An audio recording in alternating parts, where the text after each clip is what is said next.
I'm RJ Gottlieb. I've been the driver of Big Red Camaro since 1987. Big Red is the fastest 69 Camaro in the world. With 2,000 horsepower, this beast is ready to dominate the road.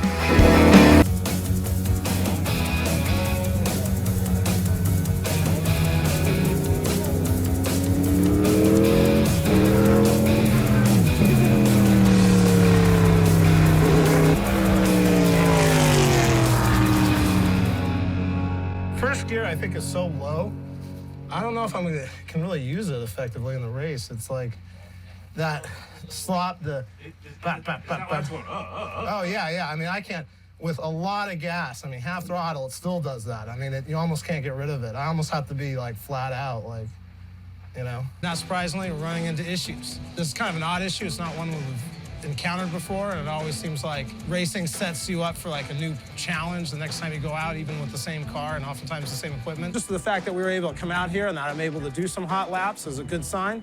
A real credit to the team. I really got to hand it to Larry. He built 2 new road race engines for us, and for a road race, naturally aspirated engine, fastest it's ever been. Can't wait to get it out at Pikes Peak, and you know, I'm not worried about the elevation. I know a lot of people talk about that. They say you get up to 14,000 feet, the cars can lose 1/3 of their power. And you know, with over 900 horsepower, I can lose 1/3 and still keep on trucking. As far as the rest of the car, that's feeling really good too. Brakes are great.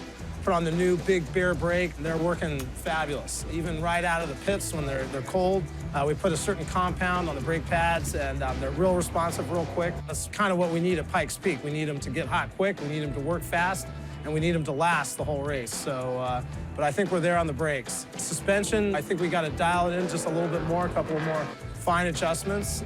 But that said, the car's feeling really tight.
Throttle's worse, we heard that. Much worse. Now it does it in every gear, everywhere. And it sounded like it was, I just stayed out to see what would happen. It sounded like it was getting worse as it got hot. Matter of fact, the last half lap, I was like, almost had to come in. Because it was starting, I'd be like, first of all, I'd do it at 4,000 or 5,000. I checked it on the tack. And I'd be like smooth in a turn, half throttle, and then it would just start doing it. So I've never felt anything like it. Now I know it's the EFI, but.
this last run, the car actually died, didn't have any fuel pressure, and they had to tow it back in.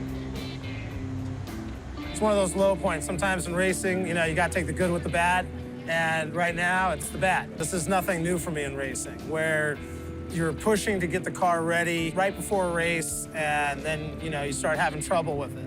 It's just the nature of racing, it's the nature of race cars, it's the nature of going fast. And we're struggling with it once again, and it is driving me absolutely nuts because, you know, we're supposed to be leaving this Tuesday for Pikes Peak in Colorado, and we're here at the track after a full day of testing, and we still got issues.